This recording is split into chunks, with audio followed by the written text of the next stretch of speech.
Passengers whispered as the elderly black woman settled into first class, her posture regal, her voice gentle.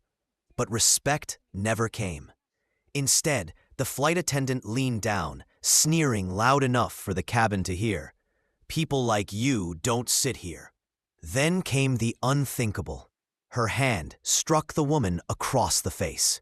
Gasps tore through the aisle, phones lit up, and humiliation hung thick in the air. No one realized the truth yet. They had just slapped the billionaire who owned the airline.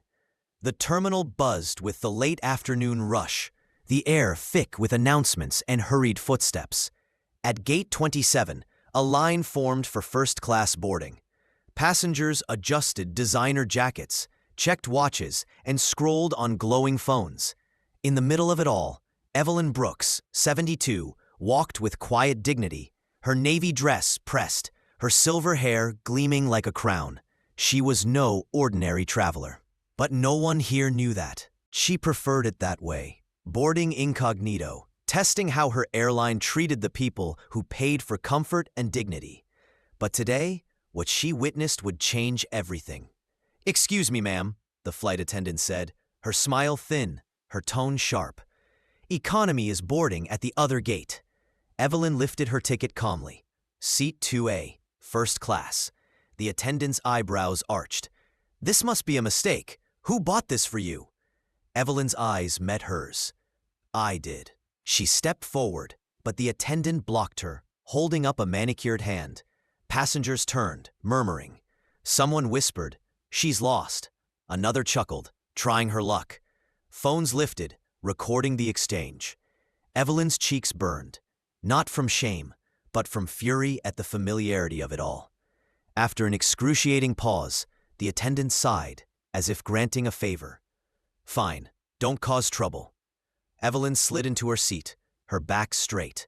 She had endured worse. But the humiliation wasn't finished. When drinks were served, she asked softly for water. The attendant's smirk returned. "You'll have to wait until the others are served." She walked past, pouring champagne for everyone else. Minutes turned into 20. Evelyn pressed her lips together, her throat dry.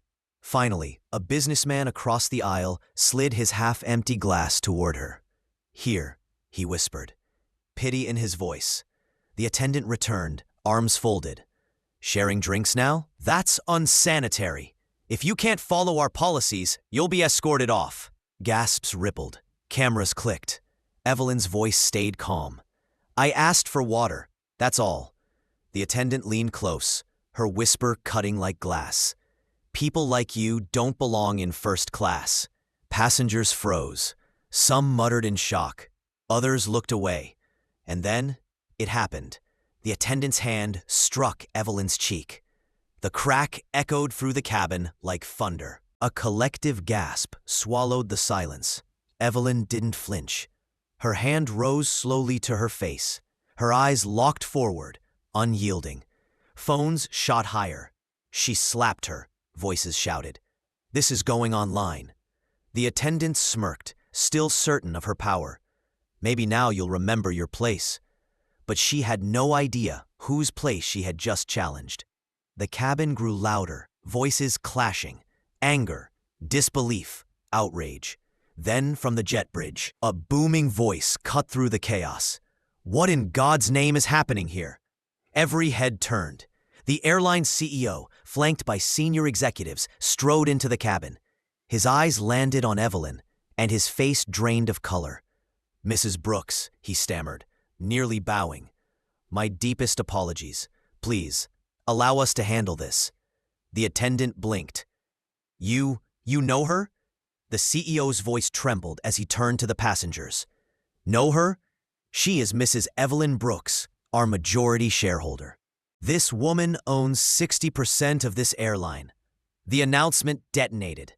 Gasps, shouts, applause. The attendant's face went pale, her smirk vanishing into horror. Evelyn rose slowly, her voice resonant, carrying to every corner of the cabin. "You mocked me, you denied me, you struck me. And you did it not in private, but here, in front of every passenger, as if I were beneath you. Well, I am not beneath you. I stand above you because I own this company and I will see justice done. Applause erupted. Phones captured every second.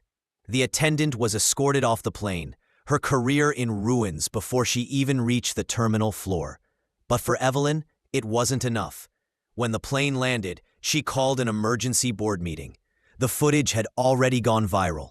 Millions of views, headlines flashing across every network. Flight attendant slaps elderly black woman. Turns out she owns Airline. The boardroom sat in silence as Evelyn entered, cheek still marked but chin held high. "This is not about me," she began. "It's about every passenger who has been humiliated, dismissed, or silenced. It's about the culture we allow, and it ends now." Her reforms came swift and fierce. Mandatory anti-bias training for all employees. A zero-tolerance policy for discrimination, with termination as the only outcome.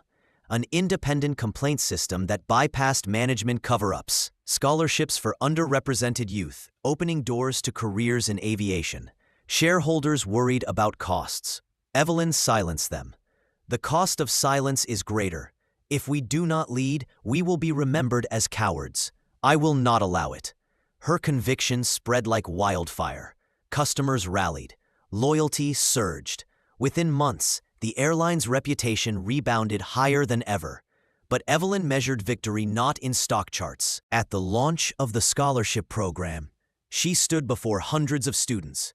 Cameras flashed. Reporters pressed forward. But she spoke only to the young faces before her. "They tried to strip me of dignity with one slap. But I took that moment and turned it into power. And so can you. Wherever life tells you that you don't belong, stand taller. You belong, and your presence is power." The hall rose in applause. Tears glistened. The woman once humiliated in silence now stood as proof that dignity once reclaimed can shake an entire industry. Because sometimes justice doesn't whisper. Sometimes justice slaps back. If this story shook you, don't just watch in silence. Make your voice count. Smash the like button to show you stand for justice, and share this video everywhere so no one can ignore stories like this. Drop a comment telling us where you're watching from and which moment hit you hardest. We want to hear your voice. And if you're new here, subscribe now and turn on notifications so you never miss another story of truth, dignity, and power. Together, we're building a community that refuses to let injustice win. Your action matters. Do it now.